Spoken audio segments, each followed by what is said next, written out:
State in which the BJP will be seeking a second consecutive term in government following its victory in the Lok Sabha election earlier in the year. The party will indeed draw lessons from Haryana and Maharashtra, where it underperformed, even if without disastrous results. It focused entirely on nationalist issues such as Article 370 and the Modi government's strident posture towards Pakistan, but the strategy's electoral dividends were not enough for an emphatic victory in either state. Given a rap on the knuckles by the electorate, the BJP reportedly plans to repurpose its campaign strategy by including local issues and acknowledging particular social factors and candidate profiles. However, this is not easy for a party that wants to divert attention from development and livelihood issues by highlighting grand narratives. The Congress, despite its recent above expectations electoral showing, is still not an inspiring fulcrum for allies or a magnetic alternative to the BJP in the eyes of voters. The Assembly poll offers a new opportunity for the Congress, and a fresh test for the BJP's mega poll machine.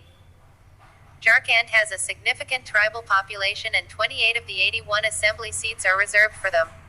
Along with Chhattisgarh, the state of Jharkhand was formed in 2000, fulfilling a long-standing demand of tribal groups by the Vajpayee government. The BJP politics subsequently has been less sympathetic to tribal aspirations, starkly demonstrated in the appointment of non-tribal chief ministers in both states. Raghubar Das, the first non-tribal CM of the state, is also the first one to complete a 5-year term, but his administrative measures have also given him an anti-tribal image. The BJP's mobilization model hinges on aggregating voters without appealing to their tribal identity. The Sangh Parivar politics has encouraged a divide between Christian and non-Christian tribals. Lynch mobs that target Muslims, tribals and Dalits have thrived in Jharkhand, sometimes cheered on by BJP leaders.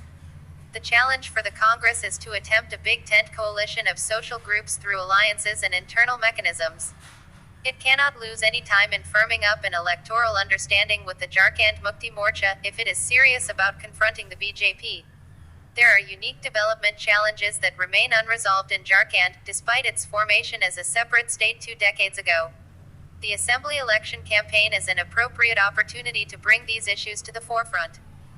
Supreme Court in 2017 declared to be intrinsic to life and liberty and therefore an inherent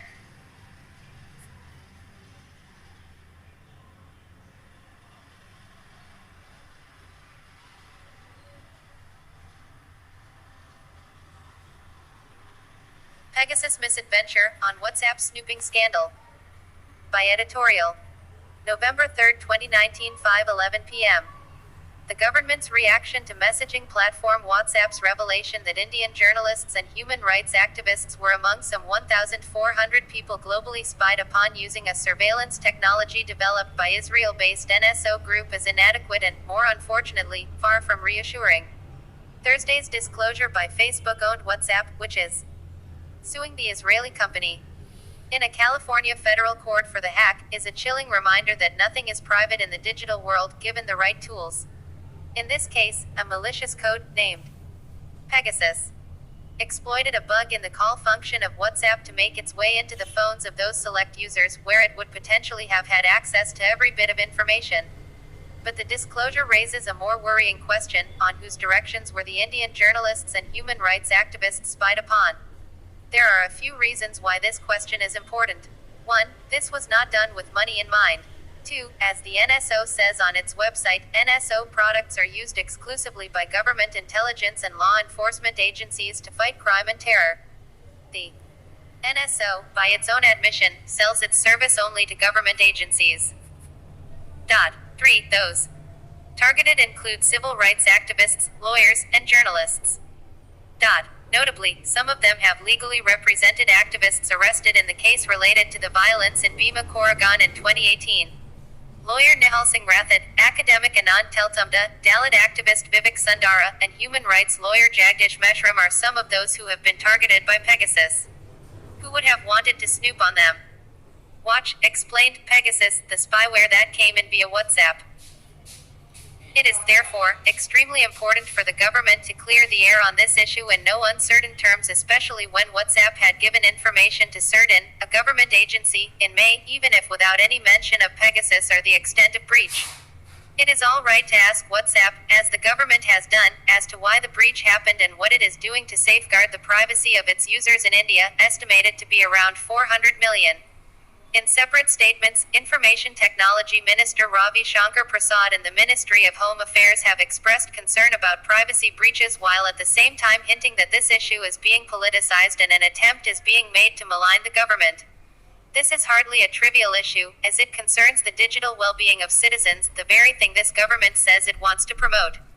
In a country where data protection and privacy laws are still in a nascent stage, incidents such as this highlight the big dangers to privacy and freedom in an increasingly digital society. It is thus imperative that the government sends a strong message on privacy, something that the Supreme Court in 2017 declared to be intrinsic to life and liberty and therefore an inherent part of the fundamental rights. The first thing it could do is to answer categorically if any of the governmental agencies used NSO's services. The most outstanding feat